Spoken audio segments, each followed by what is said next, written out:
Bueno, vamos a estar en la palabra del Señor. Sabéis que comenzamos hace 2 semanas la carta a los romanos. Terminamos Marcos y ya hace 2 semanas comenzamos a estudiar la carta que Pablo escribe a los romanos. Y sabéis que la escribió en el año 42 después de Cristo y como vimos hace 2 semanas, era la carta más extensa escrita por Pablo.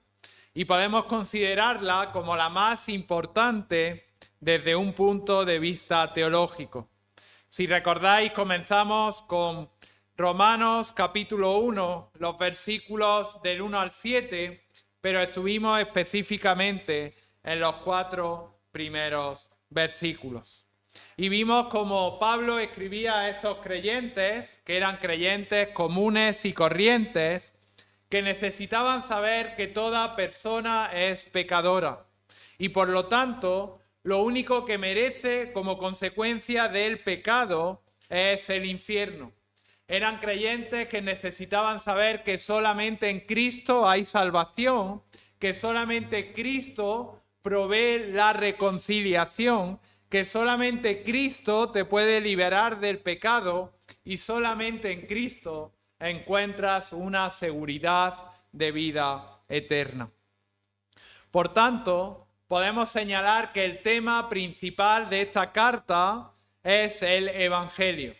El Evangelio como revelación de la justicia de Dios. Una justicia que, como vamos a estudiar a lo largo de la carta, solamente puede experimentarse por medio de la fe. Es por ello que, como vimos en este primer capítulo, Pablo comienza mostrando la naturaleza y el contenido del Evangelio.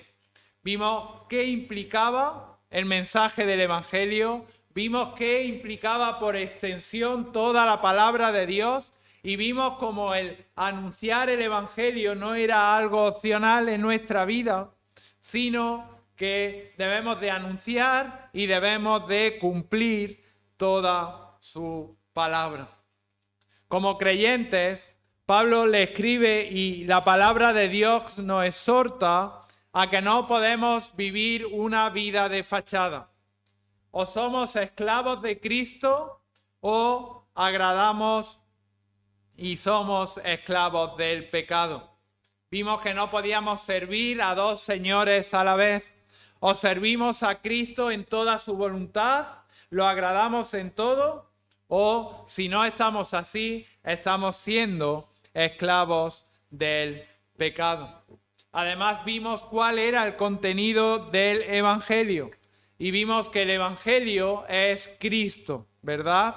Vimos que el Evangelio es la obra y la persona de Cristo. Vimos cómo Cristo es suficiente para salvar. Vimos cómo Cristo es lo único necesario para ser salvo por medio de la gracia de Dios a través del regalo de la fe.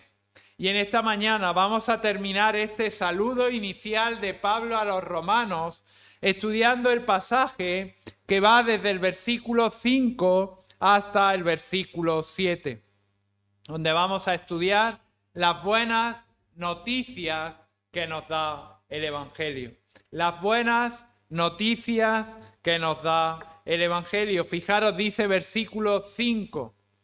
Y por quien recibimos la gracia y el apostolado, para la obediencia a la fe en todas las naciones por amor de su nombre, entre las cuales estáis también vosotros, llamados a ser de Jesucristo, a todos los que estáis en Roma, amados de Dios, llamados a ser santos, gracia y paz a vosotros, de Dios nuestro Padre y del Señor Jesucristo. Leí una vez una historia que decía lo siguiente. A principios del siglo XX vivía en la ciudad de Indiana, en Estados Unidos, un adinerado individuo, el cual era un hombre viudo que cuidaba de su primer y único hijo el cual era amante del baloncesto.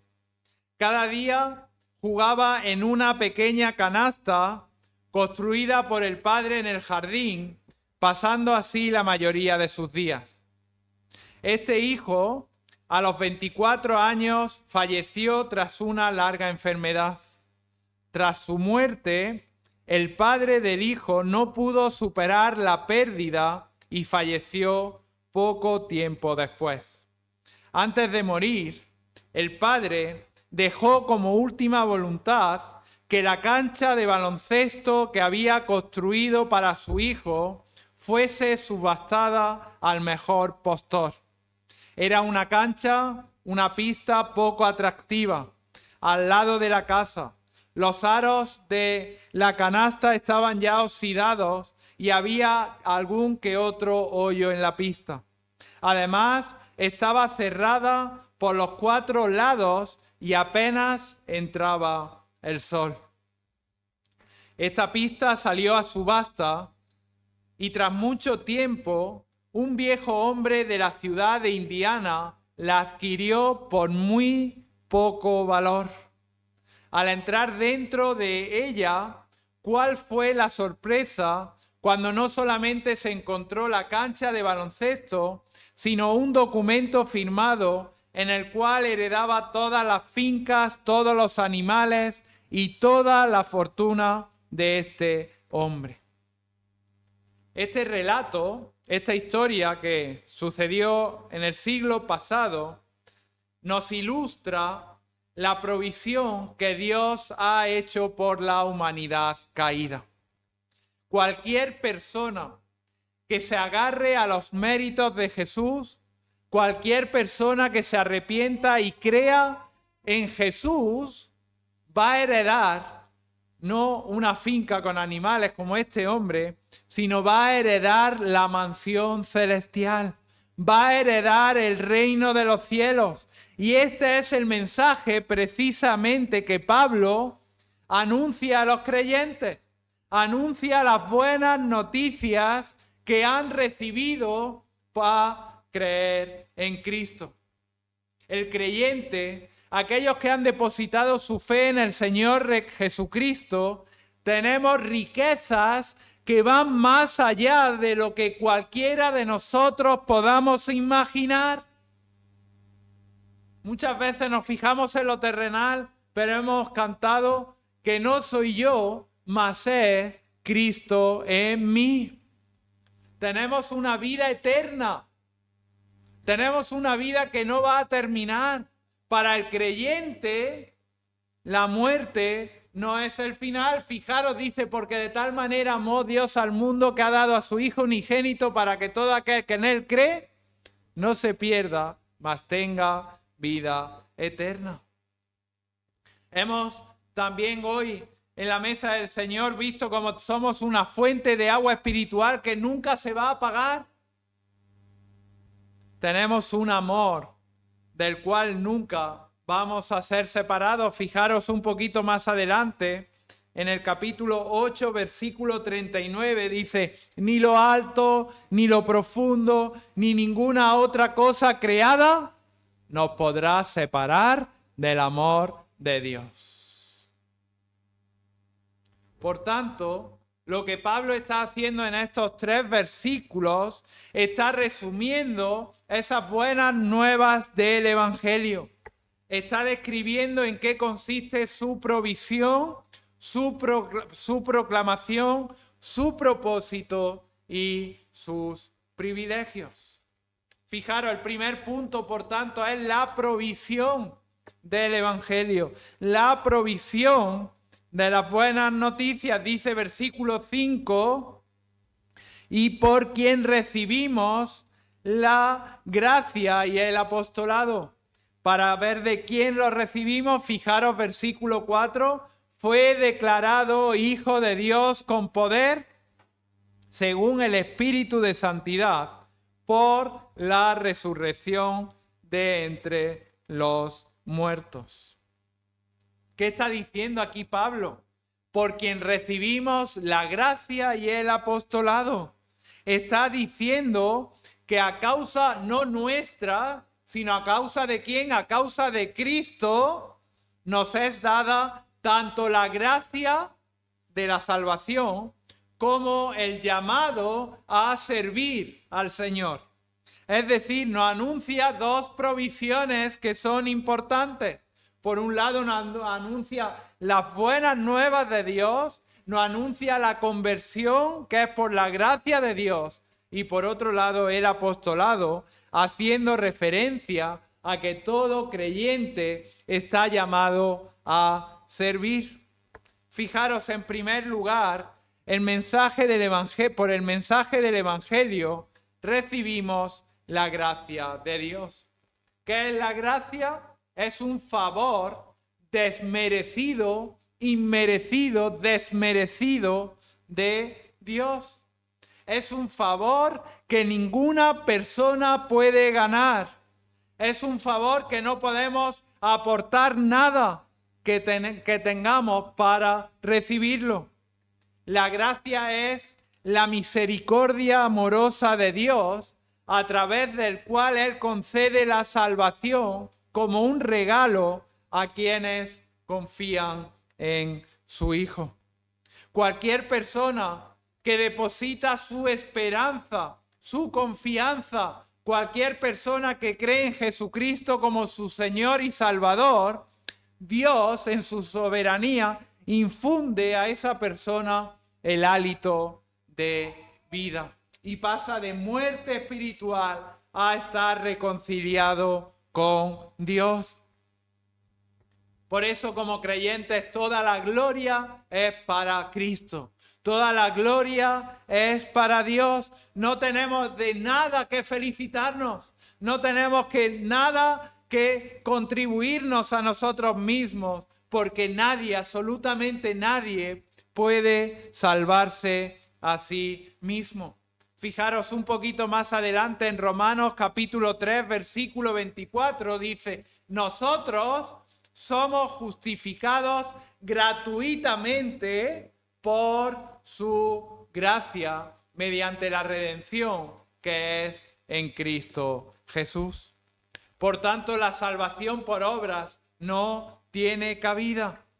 La salvación, queridos hermanos, no viene por medio del bautismo, no viene por medio de la comunión, ni siquiera la salvación viene por ser miembro de una iglesia, tampoco por haber nacido en una familia cristiana, tampoco por guardar los 10 mandamientos, tampoco por servir a otras personas. La salvación tampoco viene por ser moralmente recto, tampoco viene por ser un hombre bueno, respetable, que cuida del prójimo. Tampoco eres salvo por creer intelectualmente en la persona de Cristo, ni siquiera si crees que hay un Dios y que su Hijo es Jesús. Muchas sectas creen esto. Incluso la Biblia dice que los demonios creen eso, ¿verdad? Sino que la salvación, queridos hermanos y amigos, viene únicamente cuando una persona se arrepiente de su pecado, cuando recibe por fe la provisión de la gracia de Dios, recibe el perdón de Dios que se ofrece mediante la obra expiatoria de Jesucristo.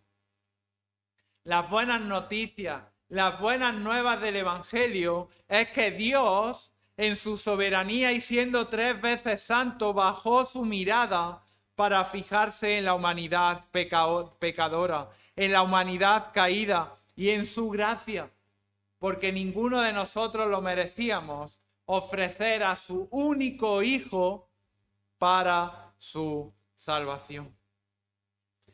Solo en Cristo hay salvación. La salvación es un regalo de Dios apartado por completo de cualquier logro o esfuerzo humano.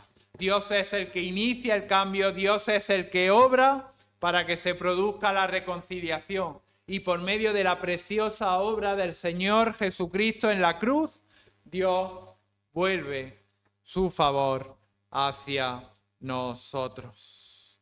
La cruz de Cristo y su muerte y su resurrección es el único medio establecido por Dios.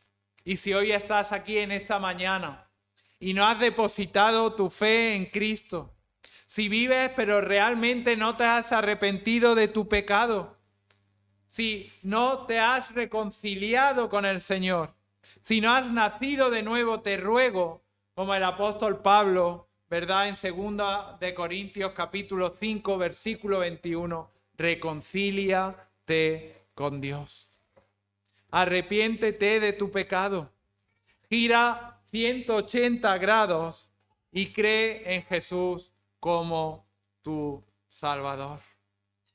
Fijaros, no solamente somos salvos, versículo 5, por quien recibimos la gracia, sino que en segundo lugar, otra provisión del Evangelio es que Dios llama a cada creyente a servirle. Él es el que nos da su gracia y también, ¿verdad?, el apostolado. Recordad, Pablo estaba escribiendo a los creyentes que se encontraban en Roma.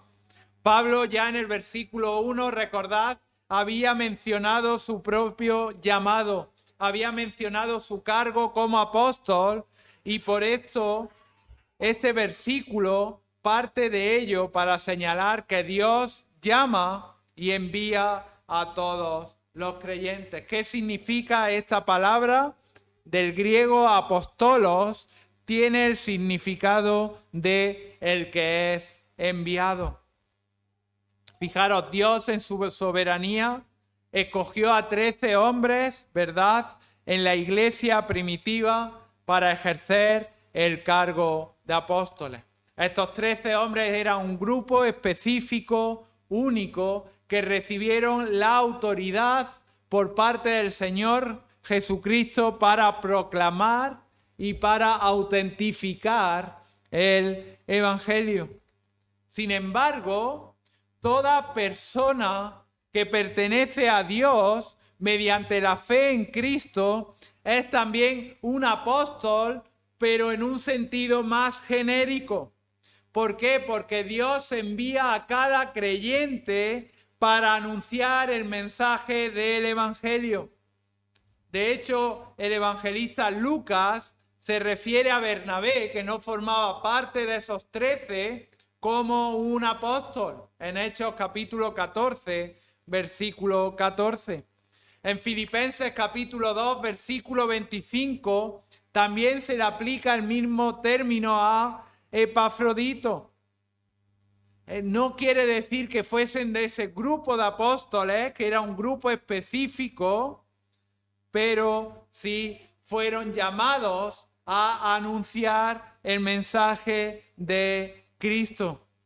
Y tú y yo somos embajadores de Cristo, somos llamados, somos enviados para representar y anunciar con palabras y con cada una de nuestras vidas el mensaje del Evangelio. Todos los que son salvos por gracia son llamados a anunciar a Cristo. Qué privilegio, ¿verdad? A diferencia de un equipo de fútbol, aquí no hay titulares ni suplentes. Aquí no hay jugadores que juegan, jugadores que no juegan, sino que todos aquellos que hemos sido redimidos por Cristo formamos parte del mismo equipo y debemos de jugar el partido, anunciar el mensaje del Evangelio.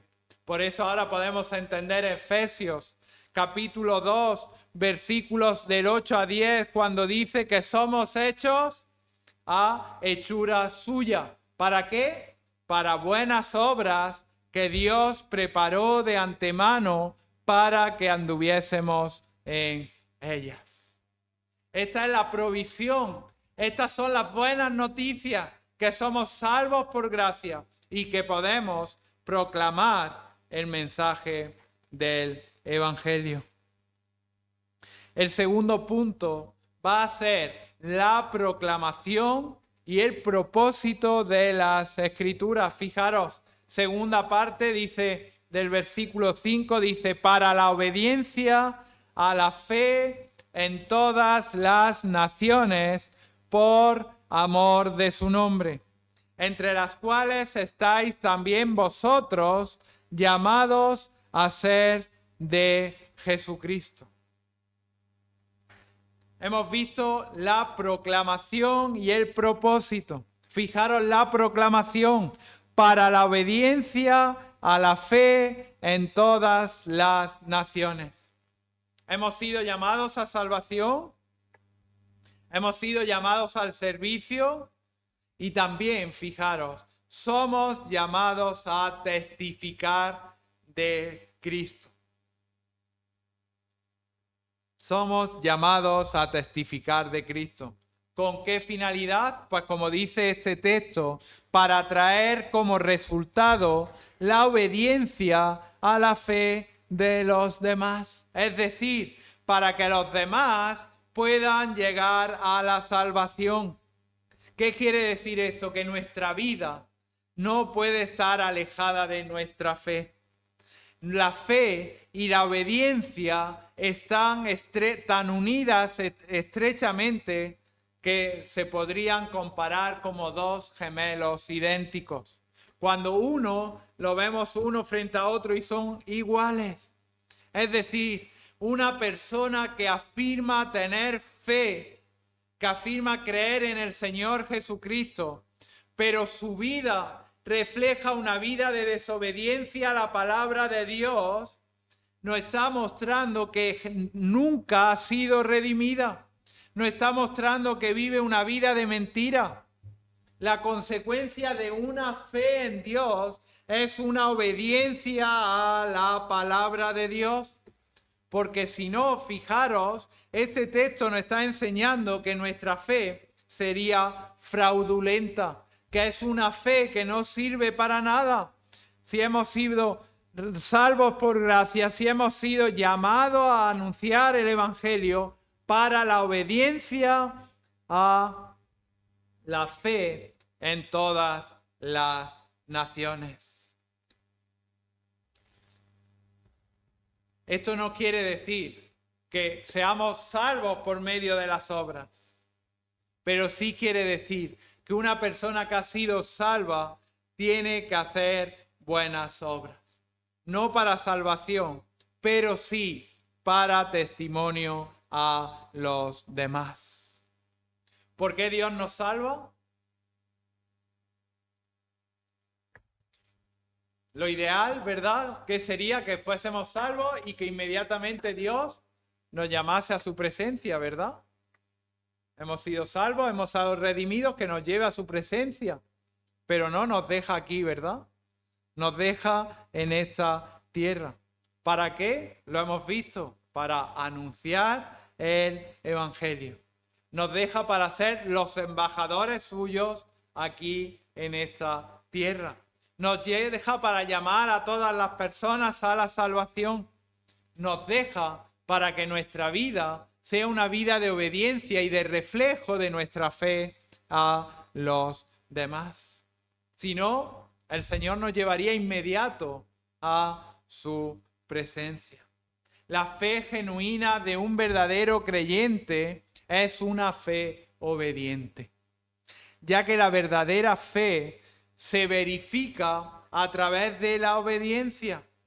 La fe que salva no es un mero rito, como mucha gente aún piensa y aún hace, de que en un momento levanto la mano, en un determinado momento muestro mi fe, pero al día siguiente mi vida no está acorde con ese testimonio, sino que la fe que salva se traduce en una vida de obediencia a aquel que es el único objeto seguro de dicha fe.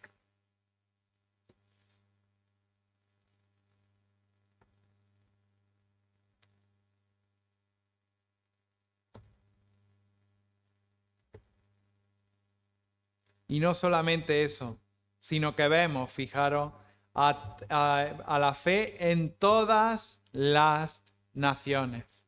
El mensaje del Evangelio debe de ser predicado a toda persona, independientemente de su raza, de su nacionalidad o de su condición social.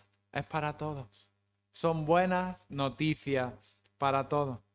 ¿Cuál es el propósito? Fijaros, por amor de su nombre, entre los cuales, dice versículo 6, estáis también vosotros llamados a ser de Jesucristo.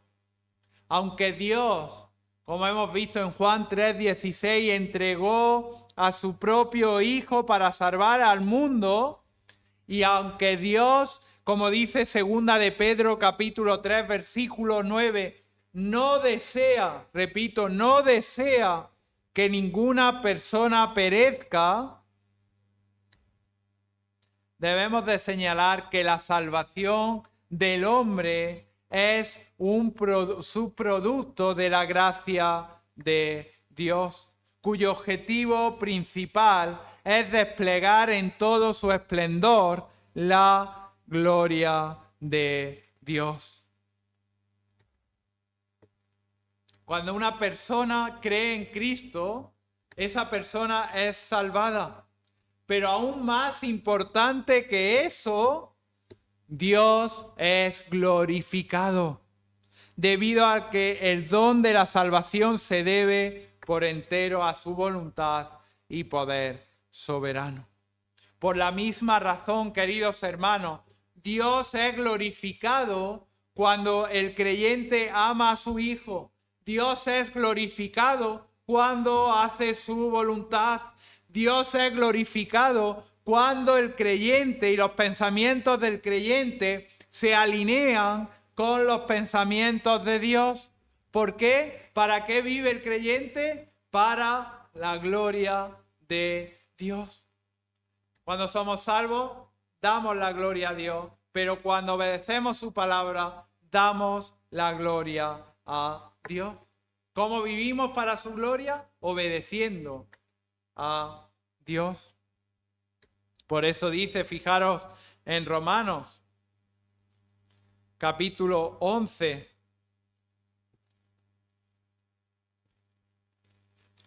que termina como la conclusión de esta parte teológica de la carta, dice versículo 36, porque de Él y por Él y para Él, fijaros, agrupa todo, son todas las cosas. ¿Y cuál es la finalidad? A Él sea la gloria por los siglos. Hemos cantado, Cristo, nuestra gloria es.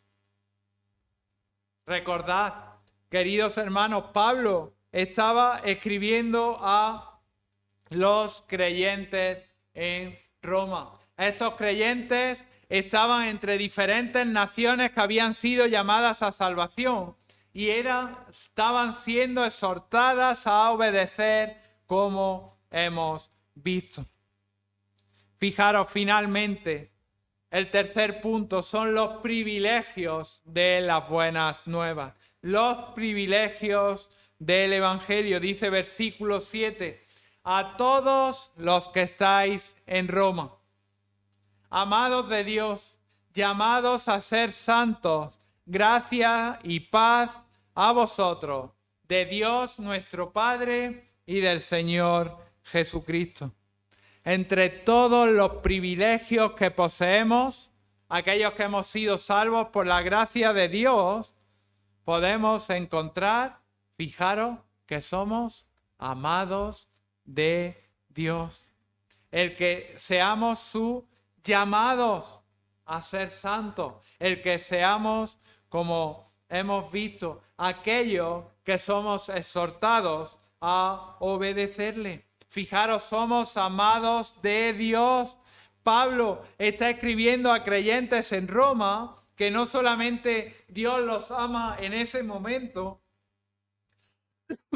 perdonad, sino que Dios los ama desde toda la eternidad. Vamos a ir por un momento a Efesios, capítulo 2, versículos 4 y 5. Dice Efesios,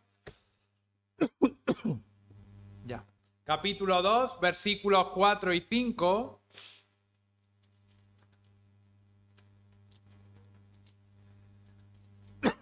Dice, pero Dios, que es rico en misericordia, por su gran amor con que os amó, aun estando nosotros muertos en pecados, nos dio vida juntamente con Cristo. Jeremías capítulo 31 dice que nos amó desde el vientre, ¿verdad?, de nuestra madre. Por lo tanto, cada creyente es un hijo de Dios y es amado por Dios. En segundo lugar, los que han venido a Cristo por la obediencia a la fe también son llamados de Dios. Fijaros, amados de Dios, llamados a ser santos. Y aquí este llamado no es un llamado general, sino que aquí, como estamos viendo, Pablo, según el contexto, se está refiriendo a aquellos que son sus hijos, aquellos que han creído en la obra preciosa de Cristo. Fijaros en Romanos capítulo 8, versículo 30, dice, y a los que predestinó, a estos también llamó, y a los que llamó, a estos también justificó, y a los que justificó, a estos también glorificó. Queridos hermanos, amigos, desde nuestra perspectiva centrada en el hombre, desde nuestra perspectiva limitada por nuestra mente, puede parecer que realmente somos nosotros los que nos hemos acercado a Cristo, somos nosotros los que hemos amado a Cristo, pero sabemos que ninguno de nosotros hubiera podido buscar a Cristo si Él no hubiera derramado su gracia en cada una de nuestras vidas. Fijaros, este llamados a ser santos es un llamamiento específico, es un llamamiento eficaz que conduce a la salvación. No es un llamado general porque si no todo el mundo sería salvo, sino que está dentro del plan de Dios desde la eternidad. Y somos llamados ¿a qué? A ser santos. Es decir, aquellos que gozamos del privilegio de ser semejantes a Dios. Hemos sido llamados a ser apartados por Dios. Fijaros, en el Antiguo Testamento, muchas personas y cosas se apartaban por iniciativa divina. El tabernáculo, el templo, ¿verdad?, el arca del pacto, el lugar santísimo, la tribu de Leví, ¿verdad?, fue separada para ejercer el sacerdocio. La nación de Israel fue escogida por Dios y separada, y muchas otras ofrendas. Sin embargo, tras la muerte y resurrección de Cristo, que se establece el nuevo pacto, la única cosa santa, ya no hay un lugar santo, ¿verdad? No hay un pueblo santo, no hay un país santo, no hay un lugar santísimo, sino que la única cosa santa que Dios tiene sobre la tierra es su iglesia. Somos, y la iglesia, como dice la palabra del Señor, somos cada uno de nosotros, cada creyente. Por eso dice a todos los que estáis en Roma, creyentes, amados, que habéis sido amados de Dios desde antes de la fundación del mundo, que habéis sido llamados por Dios. ¿A qué? A ser santos. Y finalmente, Pablo acaba su saludo, acaba esta introducción con las expresiones de gracia y paz. Los únicos seres humanos, las únicas personas que pueden recibir las maravillosas bendiciones de gracia y paz, fijaros lo que implican, son aquellos que han sido amados por Dios, que han sido llamados por Dios, que han sido apartados por Dios, es decir, aquellos que son su iglesia. ¿Por qué? Porque hemos sido adoptados por Dios para formar parte de la familia, parte de su familia por medio de su Hijo Jesucristo. Que este pasaje nos ayude a anunciar el mensaje del Evangelio. Que este pasaje nos ayude a tener una vida de obediencia a Cristo y que nos ayude a realmente conocer cuáles son nuestras preferencias, cuáles son nuestras prioridades y cuáles son nuestros privilegios en Cristo. Pues que el Señor bendiga su palabra. Amén.